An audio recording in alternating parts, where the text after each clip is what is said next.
अस्सलाम वालेकुम नाजरीन, मैं Asad Abbas Bhatt advocate high court program कानून क्या कहता है के साथ हाजिर खिदमत हूँ।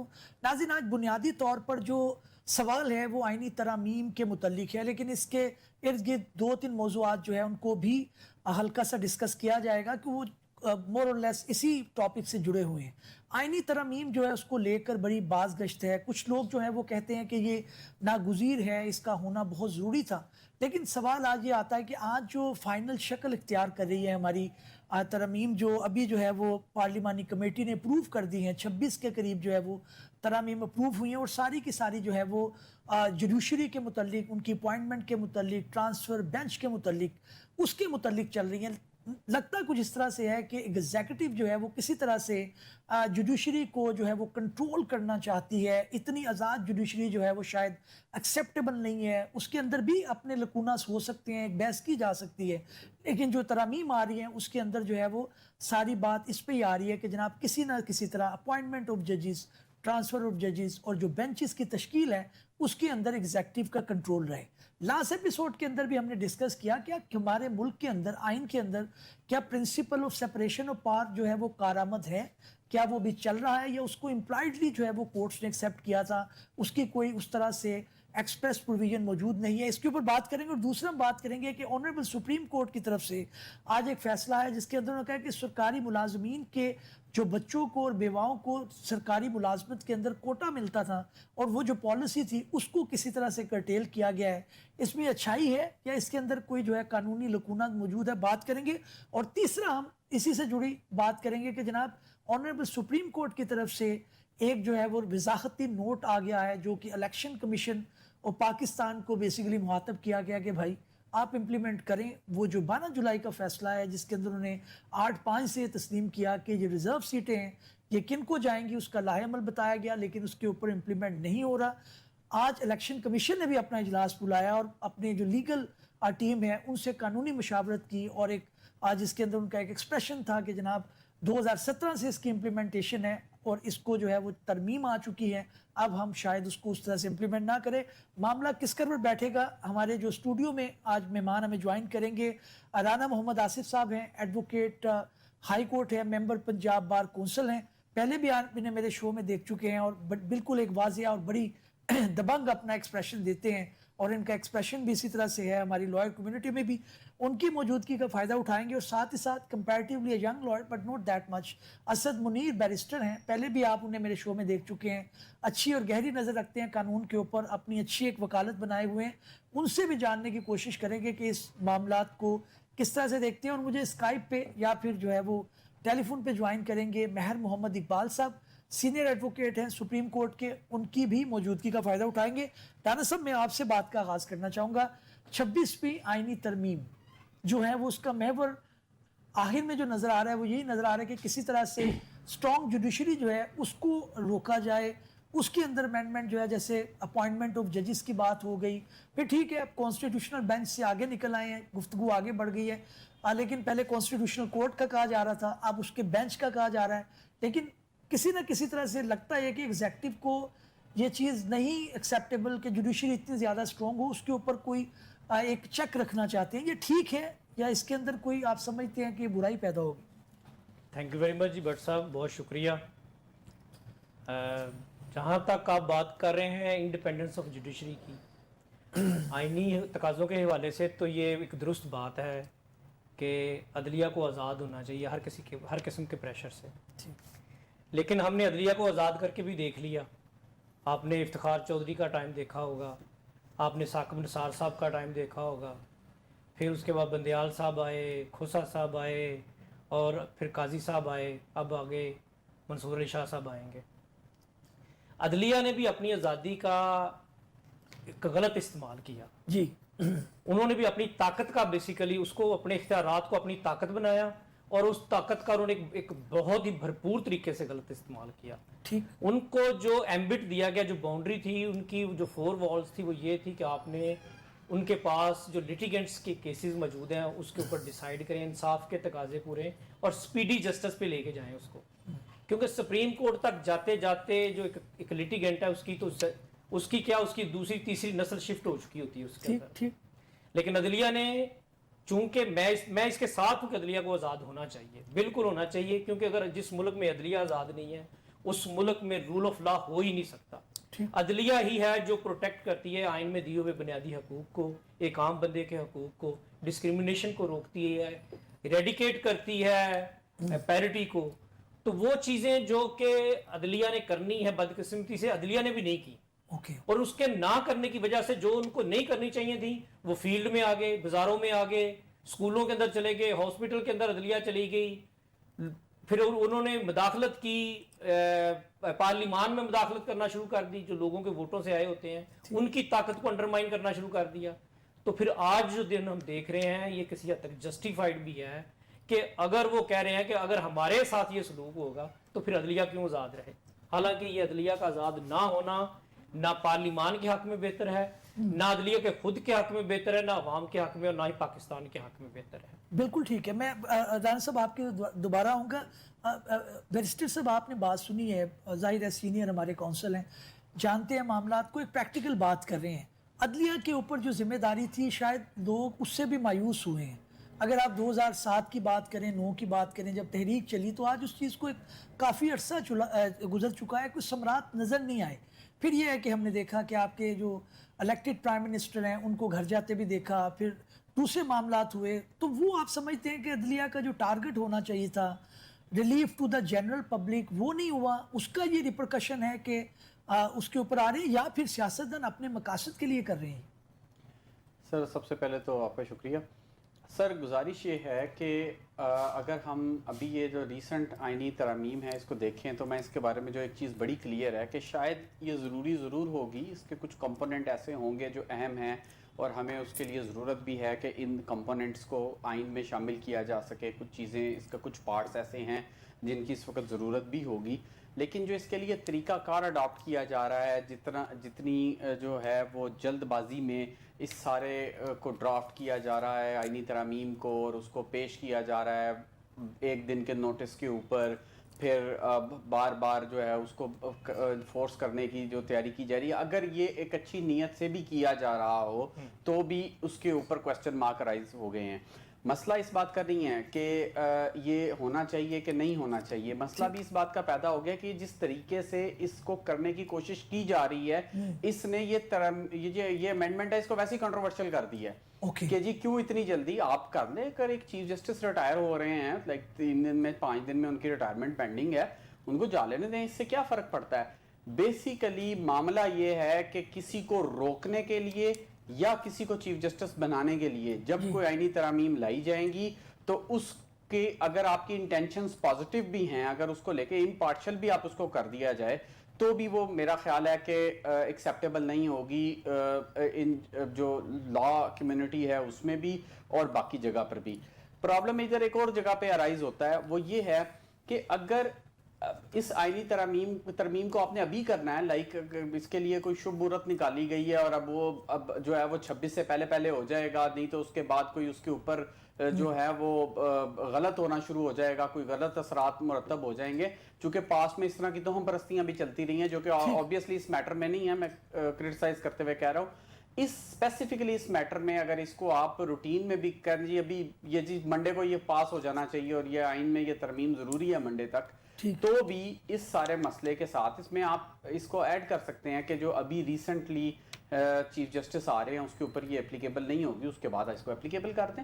समझ आती है बात की कि जी गवर्नमेंट की इंटेंशन पॉजिटिव है, लेकिन अब किसी को रोकने के लिए आप ये लेकर आए और किसी को भेजने के लिए ये लेकर आए तो सर वो फिर कंट्रोवर्शियल हो जाएगा। और डर ये है कि अगर ये हो गया तो जिस तरह बहुत सारी बातें मंजर आम पे आ रही हैं कि जी अगर ये ना पॉसिबल हो सका तो इलेक्शन ऑडिट खुल जाएगा, फिर और बहुत सारे केसेस हैं जिनको निगलेक्ट किया गया वो फिक्स हो जाएंगे।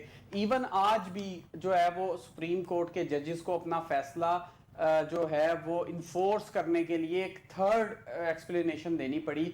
ये गलत रस्म कायम हो रही है। मैं डिस्पाइट द फैक्ट कि उससे किसी पॉलिटिकल पार्टी को फायदा हो रहा है या नहीं हो रहा, लेकिन आप ये देखें कि पहली दफा तारीख में किसी केस के फैसले को कंट्रोवर्शियल कर दिया जजेस ने खुद ही। बिल्कुल ठीक है, बिल्कुल ठीक है। राना साहब मैं आपकी तरफ आऊँगा दोबारा। राना साहब बात ये कि जो मुझे सूट करे, जो मुझे जिस टाइम पे ठीक लगे वो ठीक है, वो सियासतदान हो, वो हमारे ऑनरेबल जजेस हों। आपने देखा कि अगर मंसूली शाह साहब अगर अब आ रहे हैं और उसके ऊपर उनके ऊपर ये बात आ रही है कि जनाब उनको आना चाहिए और 3 जजेस वाली बात कि उनके अंदर से सिलेक्ट किया जाएगा, तो ये मामला तो फिर लाहौर हाई कोर्ट में भी हुआ। हमने देखा कि उसके अंदर भी जो मोस्ट सीनियर थे उसको डिस्टर्ब किया गया। अगरचे आइन में उस तरह से है मौजूद कि जो सुप्रीम कोर्ट का है, लेकिन फिर वही बात आती है कि लोग कहते हैं कि जो मुझे सूट कर रहे हैं आज इलेक्शन कमीशन को सूट नहीं कर रहा, वो इम्प्लीमेंट नहीं कर रही। और 63A का जो फैसला आया वो तब उसकी इंटरप्रिटेशन जब सूट कर रही थी वो आ गई, आज दूसरी आ गई। तो फिर सूटेबिलिटी की बात है आपका, फिर कानून तो फिर यही हुआ ना, मोम की नाक है, उसको जिस तरफ चाहे हम मोड़ लें। हम जी बहसीत कौम भट्ट साहब, बहसीत कौम हम 75 साल के हो गए हैं, लेकिन हमें मेचोरिटी नहीं आई। हमारी अदलिया में जो बैठे जजेस हैं उनमें मेचोरिटी नहीं आई। हमारे जो मुकन्ना में लोग बैठे हुए हैं उनमें मेचोरिटी नहीं आई। मेचोरिटी इसलिए नहीं आई कि कभी भी किसी ने कॉमन प्रैक्टिस को अडॉप्ट नहीं किया। ठीक, कभी भी किसी ने लोगों के लिए, लोगों की बेहतरी के लिए कभी अपने जहन में चीज़ रख के कभी फैसला नहीं किया। ठीक, हमेशा से यही आता हुआ। जब 63A की आप बात कर रहे हैं, कभी 63A की, मेरा ये कहना है कि सुप्रीम को अपना कॉन्स्टिट्यूशन ऑफ पाकिस्तान के अंदर वोट ऑफ नो कॉन्फिडेंस का चैप्टर, अगर वोट ऑफ नो कॉन्फिडेंस है तो फिर उसका मकसद क्या है, क्यों होती है, कैसे होती है वोट ऑफ नो कॉन्फिडेंस? कि भी जो हाउस है उसको फलाने बंदे पे, फलाने प्राइम मिनिस्टर पे एतमाद नहीं है, ठीक, उसमें हुकूमती अपोजिशन दोनों मेंबरान अपना वोट कास्ट करते हैं और उसके ऊपर डिसाइड करते हैं कि हमने इसको रखना है कि नहीं रखना। ठीक, तो जब ये वोट ऑफ कॉन्फिडेंस मौजूद है तो फिर ये राइट क्यों मौजूद नहीं है कि मैं अपनी मर्जी से अपना हक इस्तेमाल कर सकूं? ठीक, ये तो एक अच्छी बात है। अभी मैं वही कह रहा हूं कि अभी भी ये तरमीम जो आ रही 63A की जो की है, ये ठीक की है। उन्होंने ठीक किया है कि जिस बंदे का जो वोट है वो इस्तेमाल हो, उसके बाद फिर पार्टी फैसला करे कि इसको क्या पनिश करना है, क्या नहीं करना। ठीक, ठीक होगा। आइन में लिखा ये उसका होना चाहिए। इससे पहले ये चूंकि सूटेबल नहीं थी पहले, तो उन्होंने 63A की तारीख उन्होंने ये इसको एलेबोरेट किया कि नहीं, आप अपनी पार्टी के पाबंद हैं, पाबंदी पर जहां पार्टी खड़ी है वहीं आपने खड़े होना है। ठीक, ठीक, तो ये सारी लगती है ऐसे जैसे इमैच्योर सी हरकतें, मतलब बच्चा नहीं है जैसे आग को पकड़ लेता है, कोई भी चीज पकड़ के अपने मुंह में डाल लेता है। ये हमारी हुकूमतें, हमारे लोग फिर बिल्कुल वही कर रहे हैं जो एक छोटा सा बच्चा, इमैच्योर बच्चा करता है। बिल्कुल। इनको जो सूट करता है वो अपने लिए करते हैं। कभी आज तक कभी सर जोड़ के इन्होंने ऐसी अमेंडमेंट्स लाई हों कि गुर्बत खत्म की जाए, कभी ऐसी अमेंडमेंट्स लेके आए हों आइन के अंदर कि हमने अपने अंदर ये तब्दीली लेके आनी है और हमने पाकिस्तान के अंदर लोगों को खुशहाल करना है, नौकरियां देनी है। कभी ऐसा ये इत्तेफाक इकट्ठे बैठे हों सारे सर जोड़ के कि हमने आवाम की फलाह के लिए उनको गुर्बत की लकीर से जो नीचे जिंदगी बसर कर रहे हैं, जो कोई जिंदगी उनके लिए जहन्नम बनी हुई है, उनको वहां से निकाल के एक बेहतर लाइफस्टाइल देना है। कभी इन्होंने ये सोचा हो कि हमने अपने स्कूलों की एजुकेशन जो बुनियादी हकूक के अंदर शामिल है, हमारे हॉस्पिटल के अंदर मेडिकल ट्रीटमेंट जो एक बुनियादी हकूक के अंदर शामिल है, ब्रेड जो है वो एक बुनियादी हकूक के अंदर शामिल है, हमने ये मुहैया करने के लिए कोशिश करनी है। बिल्कुल ठीक है। हमने इन्होंने हमेशा करना क्या है कि किस तरह से हम अगले जो बंदा हमें दबा रहा है हमने उसको कैसे दबाना है। बिल्कुल ठीक है। नाज़रीन, अमेंडमेंट जो है उनका मकसदियत जो है वो welfare of the public at large होनी चाहिए, जो अनफॉर्चुनेट अभी तक मिसिंग नजर आई। अभी हमें ज्वाइन किया है महर मोहम्मद इकबाल साहब ने, advocate supreme court of Pakistan है। उनसे भी जानने की कोशिश करते हैं कि ये जो मुजव्वज़ा तरामीम हैं इनके मुतालिक वो क्या सोचते हैं। मेरे सर बहुत शुक्रिया हमें ज्वाइन करने का। जी थैंक यू भट्ट साहब। अच्छा, आपने आखिरी खबरों तक तो ये मामला है कि जनाब पार्लिमानी कमेटी जो है जो सोच विचार कर रही थी अमेंडमेंट के ऊपर, उसके अंदर काफ़ी अमेंडमेंट जो है वो निकाल दी गई हैं जिनके ऊपर इख्तलाफात थे, और सिर्फ जो जुडिशरी के मुतालिक थी जिसके अंदर सुप्रीम जुडिशल काउंसिल का मामला, अपॉइंटमेंट ऑफ ऑनरेबल जजेस जो है सुप्रीम कोर्ट और उसके अंदर हाई कोर्ट के अंदर जो मामला है वो लगता है जुडिशरी को किसी तरह से कंट्रोल करना है। क्या देख रहे हैं आप, किस तरह से असेस कर रहे हैं चीज़ों को? जी भट्ट साहब, एक्चुअली 50+ अमेंडमेंट्स प्रपोज की गई थी, जिनमें से 26 शिकों पर जो कि अदलिया से मुतालिक हैं उनको इत्तफाक राय से मंजूर कर लिया गया है। लेकिन उसमें PTI के आज की जो मीटिंग थी खसूसी पार्लिमानी कमेटी की, उसमें PTI की तरफ से आमिर डोगर साहब शामिल थे और उनके तहफ़्फ़ुज़ात अभी भी हैं। ANP शामिल ही नहीं हुई, लेकिन जो लोग इसके अलावा शामिल थे उन लोगों ने इसको इत्तफाक राय से मंजूर कर लिया है। अब इसके बाद ये जाएगा जो कहा जा रहा है ये काबीना में जाएगा। जी काबीना में जाएगा और उसके बाद ये नेशनल असेंबली या सेनेट में पेश किया जाएगा। जी जी अच्छा, अब जहाँ तक अभी आप बात कर रहे थे कि ये पहले ये आईनी बेंच पहले था, क्या कहते हाँ जी, हैं, constitutional- वफाकी आईनी अदालत थी, जी। अदालत प्रपोज की गई थी, लेकिन अब जो है इस पे बेंच। आईनी बेंच का पे एग्री हुए। तो मेरे ख्याल में इससे कोई बहुत ज्यादा फर्क नहीं पड़ेगा। जो एक्चुअली वो चाहते हैं जी वही होगा, क्योंकि आईनी अदालत को भी उन्होंने ही बनाना है, और जो ये बेंच आईनी है। बेंच है इसको भी प्रपोज उन्होंने ही करना है। यानी एग्जेक्टिव ने करना है। इफेक्ट, हाँ जी जी जनाब, एग्जेक्टिव ने करना है। एग्जेक्टिव एज सच नहीं है, लेकिन उसमें जो उसमें जुडिशियल Formulation कमीशन उसकी है, है। जी जुडिशियल कमीशन जो है ये उसको नॉमिनेट करेगा। लेकिन जुडिशियल कमीशन में भी अगर आप देखें तो मेजॉरिटी जो पहले मौजूद थी उसको डिस्टर्ब किया जा रहा है। ठीक। पहले तो ये था कि पहले ही मैं तो इस बात पे एतराज करता हूं कि ये इंडिपेंडेंस ऑफ जुडिशरी के अगेंस्ट है कि इसमें अटॉर्नी जनरल बैठे या लॉ मिनिस्टर बैठे या एक बार काउंसिल्स के नुमाइंदगान बैठे या एक सीनियर वकील साहब जो बैठते हैं वो। इसी तरह प्रोविंशियल के मामले में भी मैं इस बात पे मोतरज हूं कि ये इंडिपेंडेंस ऑफ जुडिशरी के अगेंस्ट है कि ये लोग ये अपॉइंटमेंट ऑफ जजेस की कमेटीज में बैठे हैं जुडिशियल कमीशन ऑफ पाकिस्तान में। ये जुडिशियल कमीशन ऑफ पाकिस्तान सिर्फ जुडिशियल कमीशन ऑफ पाकिस्तान होना चाहिए, ये judicial plus executive commission of Pakistan नहीं होना चाहिए। ठीक। तो अब उसमें मजीद जो पार्लिमानी कमेटी के मेंबरान को ऐड किया गया, उससे ये ऑलरेडी जो मेजॉरिटी है ये इसमें अगर एक दो मेंबर्स भी मिस होंगे तो ये मेरे ख्याल में वो मेजॉरिटी उनकी तरफ से चली जाएगी। लेकिन इकबाल साहब एक ऑब्जेक्शन आता है, वो ये है कि लोग जो इंतखाब जिनके हुए इलेक्शन लड़के, ठीक है, एक आर्गुमेंट हो सकता है कि वो किसकी गवर्नमेंट है, फॉर्म 35 की है, 45 की है, पर वो अवाम के नुमाइंदे हैं। अगर सुप्रीम जुडिशल काउंसिल में अपॉइंटमेंट ऑफ जजेस के अंदर उनका भी इनपुट आता है तो इसके अंदर क्या बुराई है, एक अच्छी बात है। नहीं बट सब बात यह है कि क्या इंडिपेंडेंस ऑफ जुडिशरी, देखें तीन पिलर्स हैं, एक जुडिशरी है, एक एग्जीक्यूटिव है, एक पार्लिमान है। तो इसी तरह एग्जीक्यूटिव के जो नुमाइंदगान है वो पार्लिमान में क्यों नहीं बैठते? जो जुडिशरी के नुमाइंदगान है ये जुडिशरी को फिर वहां भी कोई एक एक सीट दे दें जो वहां जाके बैठ के फैसले किया करे या वहां जाके इंटरफेयर किया करे। क्या इजाजत देंगे? कभी नहीं देंगे। इसी तरह जुडिशरी के मामलात में भी, अपॉइंटमेंट ऑफ जजेस के मामलात में भी, या उनकी जो उनकी कारकर्दगी को जांचने के लिए जुडिशरी होनी चाहिए, ना कि एग्जीक्यूटिव के नुमाइंदगान या पार्लिमान के जो लोग हैं वो उसमें बैठे। जी सॉरी, मुझे सिर्फ 1 मिनट दीजिएगा। बात यह है कि अगर ये इस तरह इवन अगर आईनी बेंच भी बना दिया जाता है तो इस तरह से भी कौन हुकूमत के खिलाफ फैसले करेगा? उनको पता होगा कि कल को हमने चीफ जस्टिस बनना है।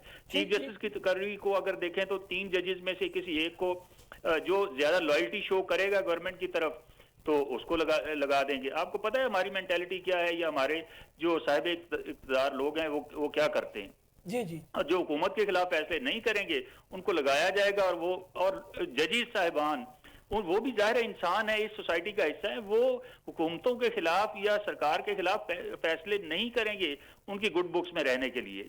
और मजीद कंप्रोमाइज होती जाएगी हमारी, जो हम पहले 126 या 130 के नंबर पे थे, अब हम और नीचे जाते जाएंगे। बिल्कुल ठीक है। राना आसिफ साहब आपसे क्वेश्चन पूछना चाह रहे हैं। राना साहब, साहब मैं ये सवाल करना चाह रहा हूँ आपकी बात को लेके, इंडिपेंडेंस ऑफ जुडिशरी के हवाले से, जुडिशियल कमीशन की बात कर रहे हैं आप सर।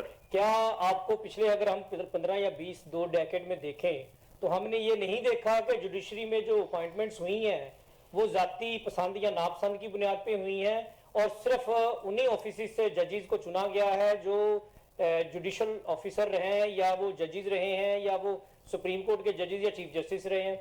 तो क्या आपको लगता नहीं है कि ये जो प्रैक्टिस जजेस ने पिछले 10-20 साल से की है, इनको देखते हुए उन्होंने सोचा है कि अपॉइंटमेंट भी फेयर होनी चाहिए, आम वकला से भी होना चाहिए, आम प्रैक्टिसिंग वकला जो छोटे जोन में बैठे हैं, कोई डिस्ट्रिक्ट्स में बैठे हैं, डिविजन्स में बैठे हैं, वहां से भी लोगों को लेके उनकी कंपैटिबिलिटी पे, उनकी काबिलियत को लेके उनको अपॉइंटमेंट होना चाहिए, ना कि सिर्फ अब अगर जुडिशल कमीशन में देखा जाए तो चीफ ऑफ जो जुडिशल कमीशन का जो मेन हेड होता है, जो चीफ जस्टिस होता है, वो अपनी मर्जी से बंदों को अपॉइंट करता है। इसके ऊपर थोड़ा सा बताएं जरा। एक बात से क्वेश्चन तो जायज है, ये तो जी, मैं बिल्कुल भट्ट साहब, आपको याद होगा मैं ये तनकीद पहले भी कर चुका हूँ कि ये सिर्फ जुडिशल जो इसमें मेंबर्स होते हैं, ये उनकी बात नहीं है, ये एक्चुअली ले दे करते हैं तमाम मेंबरान।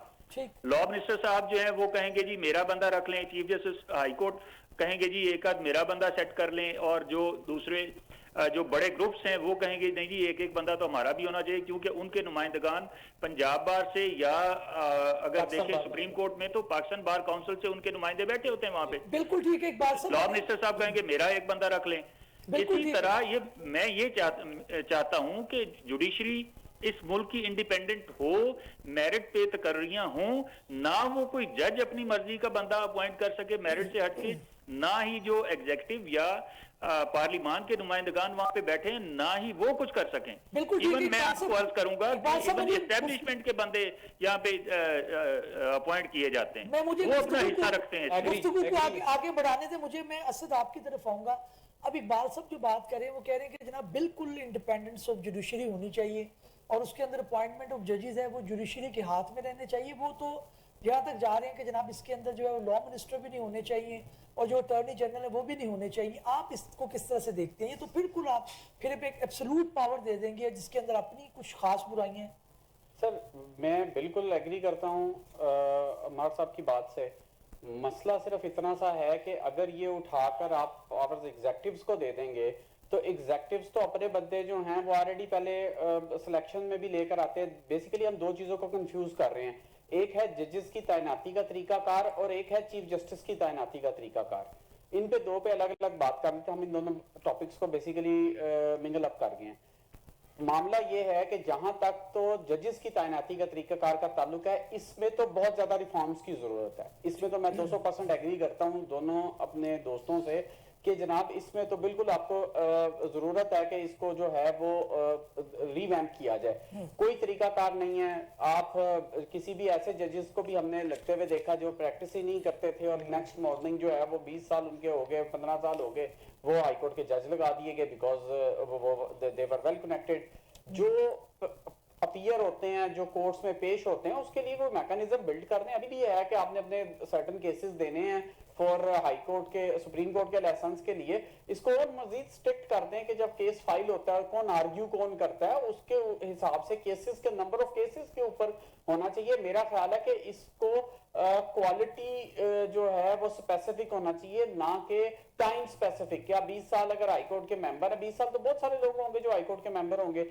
आपने बिल्कुल क्वालिटी वर्क को इग्नोर कर दिया बिकॉज बेनिफिशियरी जो हैं इस सारे सिस्टम के वो कभी भी नहीं होने देंगे।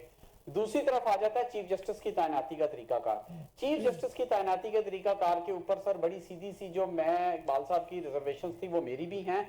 अगर चीफ जस्टिस की तैनाती के तरीकाकार को छेड़ा जाता है तो इट मींस कि आप सिर्फ उसी वही वाली जुडिशरी लेकर आएंगे जो आपको सूट करती होगी। इसका नुकसान गवर्नमेंट को भी होगा। गवर्नमेंट ने देख लिया माजी में जिन लोगों को लगाया वही गले पड़ गए बाद में। अभी भी आज भी मैं ये ऑन रिकॉर्ड कह रहा हूं कि आप दे दें एक्सटेंशन, दे दें। आप जो चीफ जस्टिस साहब मान रिटायर हो रहे हैं उनको चला लें, आगे देख लीजिएगा। यहीं पर हम भी हैं, आप भी हैं, देख लेंगे। बिल्कुल ठीक है। मैं अदाना साहब की तरफ, अदाना साहब बात यह कि अभी जो मंसूर अली शाह साहब हैं उनका एक इंप्रेशन आ रहा है कि जनाब जो है वो ये अगर वो ये आ गए, क्योंकि आज भी उन्होंने एक वजारती नोट दे दिया और उन्होंने अपना स्टांस बता दिया कि जनाब वो वहीं पे खड़े हैं। जाहिर है 8/5 का जो है उसके अंदर वो नोट जो लिख रहे हैं वजारती वो उनकी तरफ से ही आ रहे हैं। तो अब इस सूरत हाल के अंदर गवर्नमेंट इस तरह का तासुर ला सकती है एक ऐसे जज के साथ जो भी बनने वाले हैं कि जनाब आप हमारी लाइन को टो करेंगे तो फिर तो ठीक है, अगर आप टो नहीं करते तो आप फिर आ जाए, हम उसके अंदर कोई ना कोई मैकेनिज्म ले आएंगे। सिर्फ इसके अंदर जो ऑब्जेक्टिविटी है, टाइमिंग है और पीछे जो इंटेंशन है वो ऑब्जेक्शनेबल है। ये सिस्टम दोनों के अंदर अच्छाइयां भी हो सकती हैं, बुराइयां भी हो सकती हैं, क्योंकि रास्ते में आपके सही मंसूर अली शाह साहब हैं जो कि इंडिपेंडेंट जज हैं, तो वो मसला कर रहे हैं सारे पॉलिटिशियंस को। क्या असल में जहाँ पे ताकत होती है ना वहाँ पे मिसयूज ऑफ पावर भी होता है। ठीक। अब ये मेरा सवाल ये है कि क्या सुप्रीम कोर्ट का जो चीफ जस्टिस बनता है उसमें कौन सी ऐसी चीज़ लग जाती है कि वो इतना अहम हो जाता है? वो भी एक जज ही है, जज ऑफ सुप्रीम कोर्ट ही है जी। उसके पास एडमिनिस्ट्रेटिव पावर आती है सुप्रीम कोर्ट को चलाने के लिए। अब तो वो भी कम हो गई। उसकी पावर्स जो है, सारी जो लड़ाई है, जो ये दंगल चल रहा है, वो सिर्फ ये चल रहा है कि जो सुप्रीम कोर्ट का जो चीफ जस्टिस होता है उसकी जो मखसूस पावर्स हैं उसको कर्टेल किया जाए किसी तरह या शेयर किया जाए, शेयर विद अदर वंस। अब चीफ जस्टिस जो है, मैं कहता हूँ कि चीफ जस्टिस भी एक जज ही है और वो रूटीन के मुताबिक केसेस भी सुनता है और उसको डिस्पेंस भी करता है।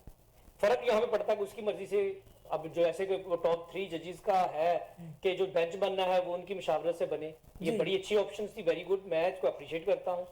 जहाँ पे मार साहब ने भी बात की है और असद साहब ने भी बात की है कि इनकी अपॉइंटमेंट को जितना हम पोलिटिसाइज करते जाएंगे उतना ही ये कमजोर होते जाएंगे। ठीक, और ये पॉलिटिशियन को कल को अगर जरूरत पड़ गई, मैं कहता हूं कि जब उनको नजर आएगा कि मेरे चीफ जस्टिस आने का रास्ता सिर्फ एक सियासतदान है, तो वो तो अपने आप को सियासी तौर पे मजबूत करेगा, आपकी अपने उसकी काबिलियत बीइंग जज नहीं रहेगी फिर। ठीक। और फिर मैं कहता हूं कि ये जो पिछला अमेंडमेंट्स आई थी बड़ी अच्छी थी कि जिन्होंने कहा कि जो टॉप 3 जजेस है वो बेंच बनाएंगे, टॉप 3 जजेस जो है वो फिक्सेशन के हवाले से बातें करेंगे। सो मोटो का जो फैसला था वो 3 जजेस टॉप में चला गया था, वो किस्म प्रोसीजर एक्ट है। वो एक ये अच्छी चीजें थी। मैं कहता हूँ इससे जब वो अपनी पावर्स को शेयर करें नीचे तक तो उसमें ट्रांसपेरेंसी भी आती है और उसमें क्लैरिटी भी आती है। ठीक। अब ये चीफ जस्टिस साहबान की पावर जो है और पार्लियामान की जो पावर है उसके अंदर टकराव है। पार्लियामान को हमेशा से चीफ जस्टिस कंट्रोल करते आए हैं आज तक, उनके पार्लियामान को, उनके चीफ एग्जीक्यूटिव को, प्राइम मिनिस्टर को। अब जो पार्लियामान है वो इस चीफ जस्टिस को कंट्रोल करना चाहते हैं कि ये जब आता है हमें मजबूर करके तो घर से हमें भेज देते हैं, और हम जो इतने वोटों से लेके इतनी मेहनत करके लोगों के नुमाइंदा बन के आते हैं, हमारी हैसियत ही कोई नहीं रह जाती। वोटों से भी नहीं आते अब बिल्कुल अब नहीं आ रहे वैसे कहते आते तो कभी भी नहीं थे। बिल्कुल, मैं आगे बढ़ाता हूँ गुफ्तगू। नाज़रीन, इकबाल साहब, अभी आईनी तरमीम जाहिर है वो एक प्रोसीजर से गुजर रही है, इनको जो कबीना जो है वो अप्रूव करेगी, उसके बाद जो सेनेट या नेशनल असेंबली में ये टेबल होंगे, फिर वोटिंग होगी, फिर उसके ऊपर ये कानून बनेगा, एक आइन का हिस्सा बनेगा। सवाल जो नाज़रीन के ज़हन में है या मैं पूछना चाहता हूँ वो ये है कि क्या इसको भी चैलेंज होना है, तो ये तरमीम के बाद जो है वो कॉन्स्टिट्यूशनल बेंच में जाएगा ये मामला या फुल बेंच में जाएगा? आपका एक्सपीरियंस क्या कहता है?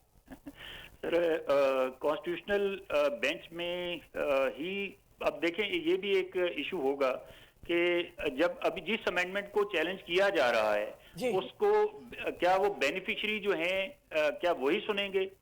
मेरे ख्याल में ऐसा नहीं होगा।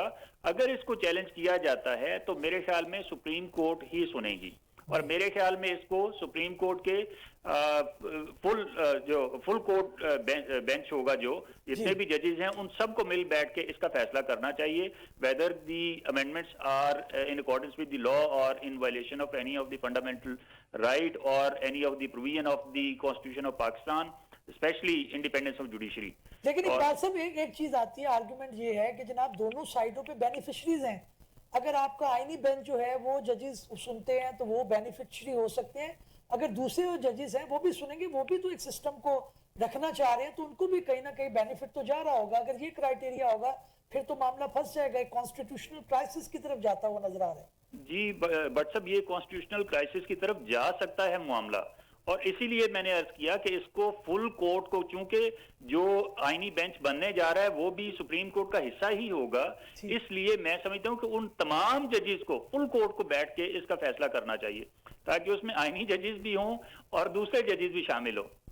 लेकिन इकबाल साहब, जो एक अभी अमेंडमेंट की जो खबरें हैं, जाहिर है वो अपनी खत्मी शक्ल अभी आएगी सामने उनकी, लेकिन ये कहा जा रहा है कि कौन सा जो है वो बेंच जो है वो आईनी बेंच होगा, ये भी एग्जीक्यूटिव करेगा, ये प्राइम मिनिस्टर जो है वो अप्रूव करेंगे, और ट्रांसफर पोस्टिंग तक का भी मामला है, इस हद तक जो है वो जुडिशरी को कंट्रोल करने का मामला है। तो ये तो बिल्कुल आप जो है वो कंट्रोल करने वाली एक बात है। नहीं, मेरे ख्याल में जो ट्रांसफर पोस्टिंग से रिलेटेड चीजें हैं वो मेरे ख्याल में अप्रूव नहीं हुई। वो उस पर इख्तलाफ रहा है, इसलिए वो 26 हुई हैं और उनमें ट्रांसफर पोस्टिंग वाला इशू नहीं होगा। ठीक। लेकिन जो नॉमिनेशन ऑफ कॉन्स्टिट्यूशनल बेंच है, ये मेरे ख्याल में, जहां तक मेरी अंडरस्टैंडिंग है, वो आपका जुडिशल कमीशन ही करेगा, लेकिन इनकी अपॉइंटमेंट जुडिशल कमीशन ही करेगा और नॉमिनेशन भी वही करेगा। बिल्कुल ठीक है। मैं इकबाल साहब मेरे साथ ही रहेगा, वापस आऊंगा, राना साहब आपकी तरफ आऊंगा। अभी जो एक जाहिर है फुल बेंच अगर बैठता है तो वो एक ऐसा फैसला कर देता है जो कि अभी जो मुकन्ना है या जो लेजिस्लेटिव बॉडी है उनकी मंशा के खिलाफ अगर दिखाई देता है तो फिर एक बहस आएगी कानूनी के जनाब उन्होंने कानून पास किया, इन्होंने इसे सेट असाइड कर दिया। तो आप समझते हैं कि इसके अंदर उनको मनोवन फिर मान लेना चाहिए, या इसके अंदर जुडिशरी क्या कहता है, लॉ आइन क्या है? पार्लियामेंट एक कानून बना दे, कोर्ट उसको मनोवन माने, वो फंडामेंटल राइट से वायलेट करता हो, वो कोई वेस्टेड इंटरेस्ट को सर्व कर रहा हो, जज का फिर काम क्या है? अगर उसने वैसे ही कहना है कि ये जैसे कानून है ये हो गया खत्म हो गया, वो डिक्लेयर तो कर सकते हैं कि जनाब ये ठीक है ये नहीं है, या इसमें से ये पर्टिकुलर चीज ठीक है ये ठीक नहीं है। अब जो मैं देखने जा रहा हूँ, जो मुझे लग रहा है कि ये एक बहुत बड़ा क्राइसिस आने वाला है और होगा वही जो आज से कुछ महीने कुछ साल पहले आपने पार्लियामान के अंदर देखा है। ख्वाजा आसिफ साहब जैसे वो तकरीरें बढ़ के मारते थे कि कौन ये अदालतें होती कौन है जो हमारे हकूक़ के ऊपर काबज़ होंगी। ठीक ठीक। ये एक वक्त आना है कि ये जो आइनी तरमीम है ये पास होनी है और ये चैलेंज भी होनी है। ठीक। इसके को टेकअप भी करना है सुप्रीम कोर्ट ने। वो सुप्रीम कोर्ट इटसेल्फ करे या जो वो आइनी बहरान वाली अदालत बनेगी वो इसको टेकअप करे।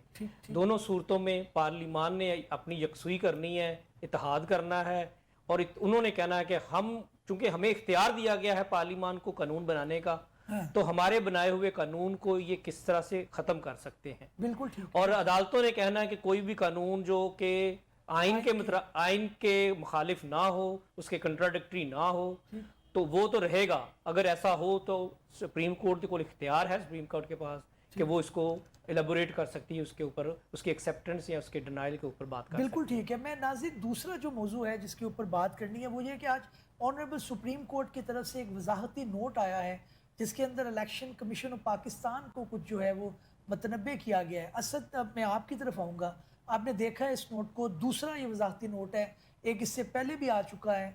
आज जो उसके अंदर नुक्ता था या जो पॉइंट था टू एलेबोरेट वो ये था कि जनाब हमने 2017 का जो इलेक्शन एक्ट है उसके अंदर अमेंडमेंट कर दी है। अब उसके मुताबिक जो है वो आपकी जो जजमेंट है 8/5 वाली 12 जुलाई वाली उसके ऊपर इतलाक नहीं हो सकता। लेकिन ऑनरेबल सुप्रीम कोर्ट ने कहा कि नहीं भाई ये वजाहती नोट है और ये अक्सरियत का फैसला मानना जाना चाहिए। एक कानूनी इदारा होने का या आइनी इदारा होने का मकसद ये तो नहीं है कि आप एक दूसरे एक आइनी इदारे की जो कि सुप्रीम कोर्ट हो और जो फाइनल जो वर्डिक्ट है जो आर्बिटर है वो हो तो उसका भी आप ना माने।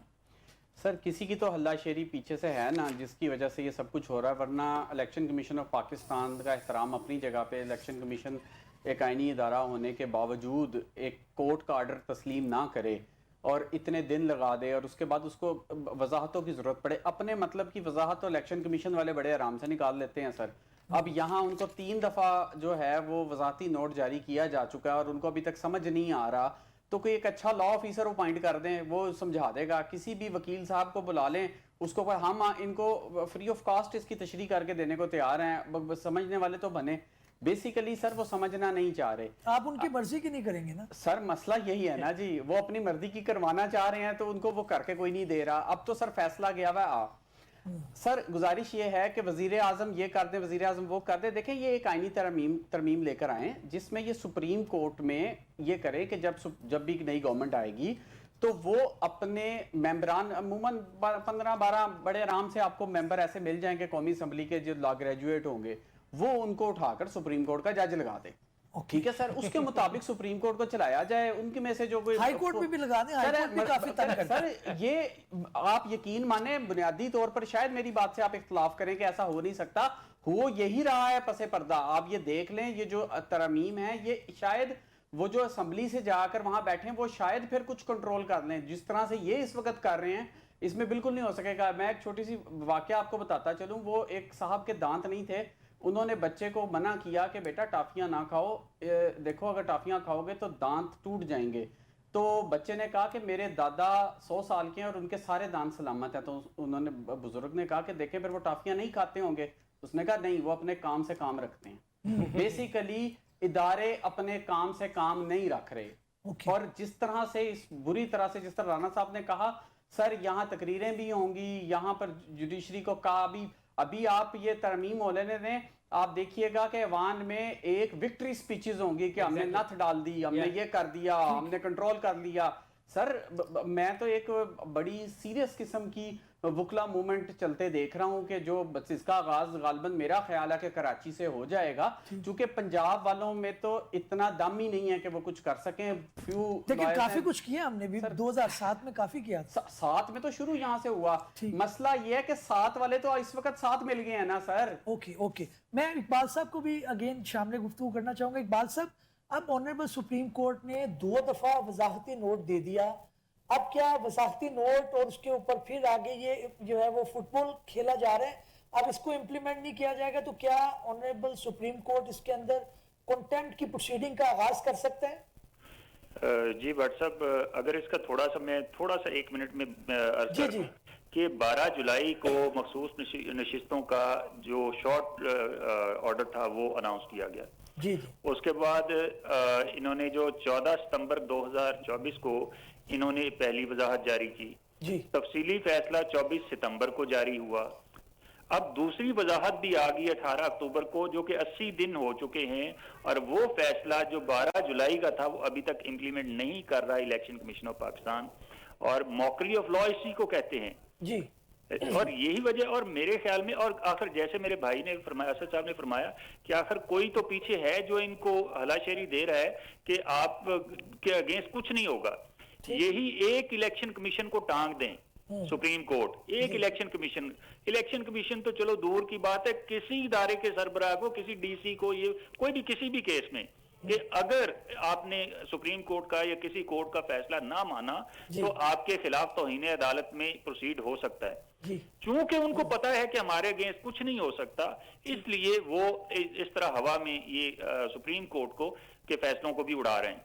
पहले ये नीचे वाली अदालतों के फैसलों को नहीं मानते थे, फिर हाई कोर्ट के फैसलों को नहीं मानते थे, अब सुप्रीम कोर्ट के फैसलों को भी नहीं मानते, क्योंकि उनको पता है कि हमारे पीछे जिनका हाथ है वो कुछ नहीं होने देंगे। बिल्कुल ठीक है जी। इसमें तो ऐसा है कि अगर ये फैसला सुप्रीम कोर्ट चला भी जाए ना कि कंटेम्प्ट है इसमें, तो वहां पूछा जाएगा अच्छा कोई फैसला हुआ था, क्या फैसला था, अच्छा मेरे तो इल्म में नहीं है कि वो फैसला हुआ था। मैं इसको मतलब एक सेकंड, एक चीज और मैं ऐड कर दूं कि देखें ये करीबन 41 सीटें, 41 जो हैं मेंबरान से रिलेटेड अभी तक जो रिजर्व सीट्स हैं उनका फैसला नहीं हुआ। बिल्कुल ठीक इसका मतलब ये है कि ये ईवान अभी तक नामुकम्मल है।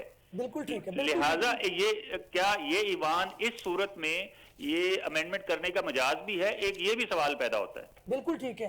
राना साहब, आपने अभी नाज़रीन इससे निकलकर अपने तीसरे एक अच्छे डिसीजन की तरफ जाते हैं जो ऑनरेबल सुप्रीम कोर्ट की तरफ से आया है। उसके अंदर बुनियादी तौर पर एक जो है मसावियत की बात की गई है, एक मसावी जो है वो इक्वल फुटिंग की बात की गई है। वो फैसला ये था कि जनाब जो सरकारी मुलाजमीन जो है जो रिटायर्ड हो जाते हैं उनके बच्चों को या उनकी बेवाओं को जो है वो उस तरह से कोटा सिस्टम की जो पॉलिसी है उसको कर्टेल किया जाए। अब मैं राना साहब, आप भी सीनियर काउंसिल हैं, क्या समझते हैं? मुझे तो बतौर as a student of law अच्छा एक फैसला लगा। जी, ये बिल्कुल आइन की मंशा और रूह के मुताबिक है। आइन हमेशा तमाम पाकिस्तानियों को इक्वली ट्रीट करता है, इक्वल अपॉर्चुनिटी पे बिलीव रखता है, और जो कॉम्पिटेंसी किसी में है वो थ्रू कॉम्पिटेंस से ही वो आगे आए। ठीक। ये जो अभी सुप्रीम कोर्ट का ये अभी जो हालिया फैसला आया है जस्टिस नईम अख्तर साहब का, तो इसमें उन्होंने यही इसी चीज़ को मेंशन किया है, और इसमें जैसे उन्होंने एक्सेप्शन दी है जो शहदा के बच्चे हैं जी उनको थोड़ा सा उन्होंने अलग किया है। जी, वो उनका डिजर्विंग राइट है। उन्होंने अलग किया कि उनका राइट है, और ये ठीक है कि अगर जो बच्चे आई मीन जो सरकारी मुलाजमीन हैं उनकी कोई औलादें हैं, बेवा हैं, बच्चे हैं, तो वो अगर उनमें कोई कॉम्पिटेंसी है तो वो थ्रू प्रॉपर प्रोसीजर आए, किसी का हक ना खाएं। इस तरह से जो ऑलरेडी इतना लोड है एम्प्लॉयमेंट का, अगर वो इसी तरह ही करते जाएं, उनके बच्चों को ही रखते जाएं, उनकी बेवाओं को रखते जाएं, तो एम्प्लॉयमेंट जो है ना वो फिर ये जो आम एक शहरी जो तालीम हासिल करके एक अच्छे मुस्तबिल के ख्वाब देखता हुआ आगे बढ़ रहा होता है, तो उसके लिए अपॉर्चुनिटी तो फिर बिल्कुल ना होने के बराबर रह जाएगी। तो उसको इक्वल अपॉर्चुनिटी प्रोवाइड करने के लिए मैं कहता हूँ ये सुप्रीम कोर्ट का बहुत अच्छा फैसला है, जो कि बुनियादी से आर्टिकल 27, 26 और दूसरे आर्टिकल्स जो बुनियादी हैं 2, 3, 4, 5, इसमें ये एक अच्छा फैसला, मैं कहता हूँ इसको अप्रिशिएट किया जाना चाहिए। और बड़े अरसे बाद जुडिशरी, हालांकि ये पेशावर हाईकोर्ट ने उनको उनकी फेवर में किया था, और इस फैसले को पेशावर हाईकोर्ट के फैसले को उन्होंने सेट असाइड किया है सुप्रीम कोर्ट के अंदर। It's a good decision. बिल्कुल ठीक है। असद, आपने भी देखा है इस फैसले को। अच्छी एक बात है कि सारे इक्वल फुटिंग पे आ जाएं, जो जितना कॉम्पिटेंट है वो उसको हो जाए। और ये पहले आपको पता है कि इसके अंदर एक पहले डिसीजन आते रहे कि ड्यूरिंग द सर्विस अगर किसी की हो जाए वो एक एक्सेप्शनल चीज़ है।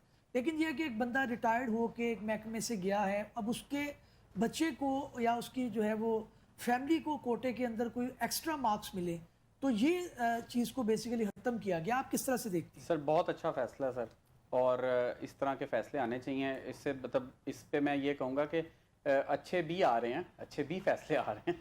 तो मामला ये है सर कि अगर हम इस सारे मामले को बारीक बीनी से देखें तो आपने बिल्कुल ठीक कहा। अगर सर्विस के दौरान किसी की वफ़ात हो जाती है और उसके बच्चों को या उसकी बेवा को अगर नौकरी देने की बात है तो उस हद तक तो ज़रूरी है, बिकॉज के उस बंदे की या कोई शहादत है या कुछ और किसी एक्सीडेंटल डेथ है या कुछ और ऐसा है, तो उसमें भी इस प्रिंसिपल को मद्देनज़र रखना चाहिए कि अगर वो हेल्थ डिपार्टमेंट का मुलाजिम है फॉर एग्जांपल, और उसका बच्चा फॉर एग्जांपल किसी तीसरे महकमे के लिए क्वालिफाई करता है, फॉर एग्जांपल पुलिस के लिए क्वालिफाई करता है, तो उसको किसी दूसरे महकमे में मुलाजमत मिल जानी चाहिए। अब लाजमी नहीं है कि एक आदमी है उसके बच्चे का भी मिजाज वही हो जो उसका मिजाज है, या वो टेक्निकल, हाँ टेक्निकली उसको साउंड हो इतना, तो वो जिस महकमे में, ये प्रिंसिपल ज़रूर अडॉप्ट होना चाहिए कि वो जहाँ पर उसकी, ताकि कॉम्पिटेंट जो है वो सिविल सर्वेंट जो हैं वो आगे आएँ, जिनकी इस वक्त हमें बहुत ज़रूरत है। वैसे तो हमें हर जगह ही कॉम्पिटेंट लोगों की ज़रूरत है, लेकिन सिविल सर्विस का थोड़ा सा ज़रा आवे का आवा ही बिगड़ा हुआ है।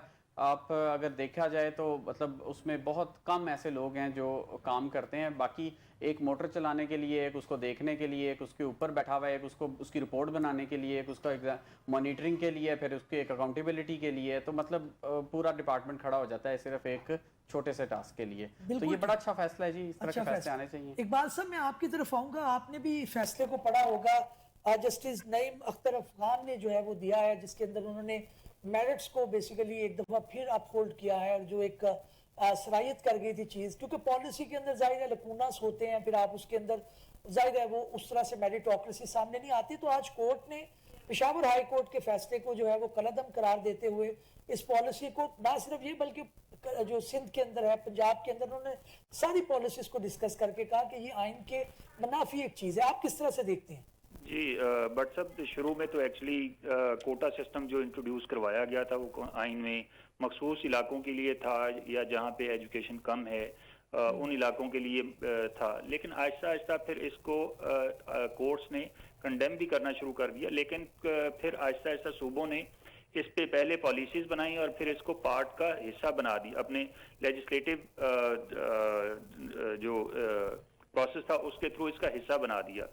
तो अब इसी लिए अब सुप्रीम कोर्ट ने होल्ड फरमाया है, और मैं समझता हूँ बिल्कुल दुरुस्त बात है कि भाई एक आदमी अगर सर्व करता रहा है तो उसने उसकी तनख्वाह भी ली है, उसका कोई राइट नहीं बनता। और ख़ास तौर पे स्पेशली वो मखसूस डिपार्टमेंट में, जैसे मेरे भाई ने फरमाया कि ज़रूरी नहीं है कि एक शख्स अगर एक डिपार्टमेंट में काम करता रहे तो उसकी औलाद में से भी कोई वो इतना कॉम्पिटेंट हो कि वो उस डिपार्टमेंट के लिए एलिजिबल है। तो उसके लिए वो ओपन मेरिट पे आए, और ओपन मेरिट को ये ग्रो करना चाहिए, सबको अप्रिशिएट करना चाहिए कि मेरिट के थ्रू लोग आए, बजाय इसके कि मेरिट पे जो बैठे हैं उनका राइट जो है वो ख़त्म किया जाए। तो मैं बिल्कुल इस फैसले की हिमायत करता हूँ, और इसी तरह किसी भी तरह का कोटा सिस्टम, एक एक्सेप्शन इसमें दी गई है, बिल्कुल शोधा का उनका राइट है।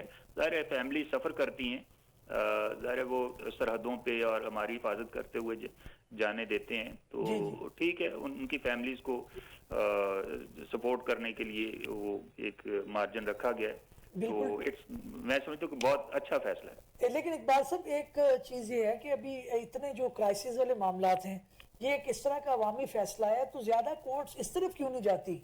इस तरह के तो बेशुमार मुकदमात पड़े हैं जिसके अंदर जूरिस्प्रूडेंस डेवलपमेंट उसकी ज़रूरी है, जूरिस्प्रूडेंस को डेवलप होना चाहिए। हम कॉन्स्टिट्यूशनल अमेंडमेंट और इन क्राइसिस में ज़्यादा आप नहीं समझते फंस रहे हैं? जी बट साहब एक्चुअली प्रॉब्लम ये है कि ये जितनी भी अमेंडमेंट जिनका पिछले कोई एक महीने डेढ़ से ये हम शोर सुन रहे हैं, इसमें अब अवामी मफाद कुछ भी नहीं है।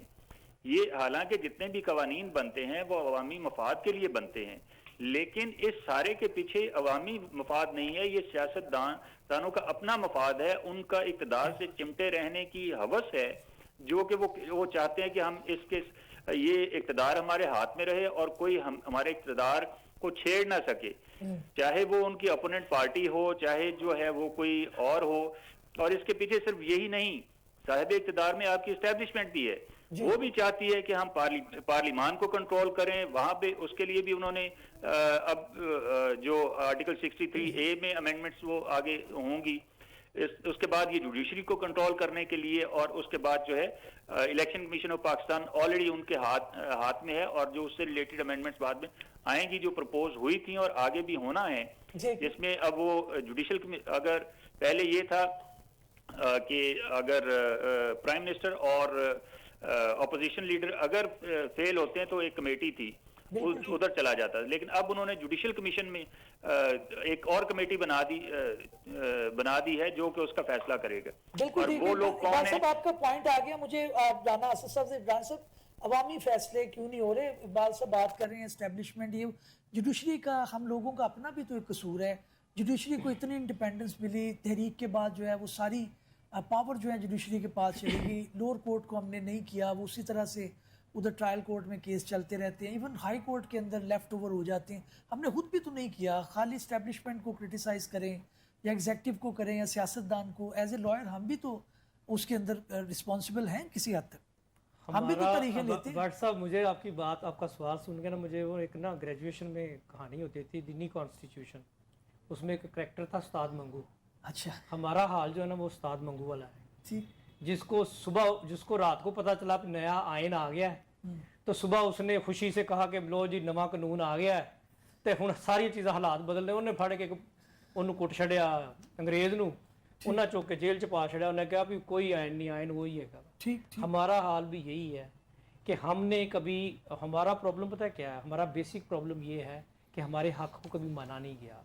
मैं भी कि मैस बात कर रहा हूँ, लोगों की बात कर रहा हूँ, मैसेज, अवाम के हक को कभी तस्लीम नहीं किया गया। ठीक ठीक। अगर ये पहले दिन से अवाम के हक को तस्लीम किया जाता तो उनकी मंशा और मर्जी के मुताबिक उनके लोग आते पार्लिमान के अंदर, और फिर वो उनको खौफ भी होता कि हमने दोबारा इन्हीं के सामने जाना है, तो हम किस मुंह से जाएंगे, हमें परफॉर्म करना चाहिए। बिल्कुल ठीक। जब उनको पता चल गया कि इन सारी चीज़ों के अंदर पैसा Accountability इन्वॉल्व है, ताकत इन्वॉल्व है, एस्टेब्लिशमेंट इन्वॉल्व है, वो कहते अवाम जाए जहन्नम में। बिल्कुल तो ठीक। मैंने एमपी बना। असद, मेरे पास बिल्कुल मुख्तसर वक्त है, फाइनल कमेंट आपके। हमारा कसूर नहीं है, हम सिर्फ जुडिशरी को कहें, हमारे अपने घर को भी तो देखना चाहिए। सर अब इसमें भी अगर मैं कहूँ तो ये सियासतदानों का ही कसूर है। उसकी रीज़न ये है कि अभी हमारे पास गालबन 65 के करीब हाई कोर्ट में जजेस की तादाद, लाहौर में जो लाहौर हाई कोर्ट के जजेस की तादाद गालबन 60 या 65 के करीब है और होनी चाहिए, लेकिन इस वक्त जो है वो 31 आई थिंक 30 या 31 जजेस जो हैं वो साहिबान काम कर रहे हैं।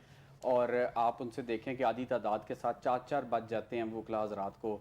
तो मतलब मेरे और आपकी जजेस को भी बच जाते हैं, जजेस को भी बच कुछ जाते हैं, जजेस, कुछ जजेस को सभी को नहीं। अब इसमें सर जब देखा जाता है तो इसमें अब तो वकील के पास भी क्या ऑप्शन रह जाती है इस सारे मामले को लेकर। बिल्कुल ठीक। जजेस की तैनाती क्यों नहीं की गई? बिकॉज फड्डा है कि आपने लगना है कि मैंने लगना है। बिल्कुल ठीक, ये बिल्कुल बस ठीक। इसी बात पे फंसे हैं। फाइनल आपका आ गया। नाज़रीन, कुछ भी हो, हमें पुरुमीद रहना चाहिए। सियासतदान भी यहीं पे हैं, हमें बतौर अवाम भी अपना जो है वो ड्यूटी अदा करनी है, एज ए लॉयर भी और एज ए जज भी। और इस पॉजिटिव नोट के साथ हमें ख़त्म करना है कि इसी तरह से अगर आप कोशिश करते रहेंगे, एक इर्तिका का अमल है और हम बेहतरी की तरफ ज़रूर जाएंगे और अपनी मंजिल को अचीव करेंगे। देखते रहिए प्रोग्राम कानून क्या कहता है। अगले एपिसोड में मिलते हैं। Thank you very much.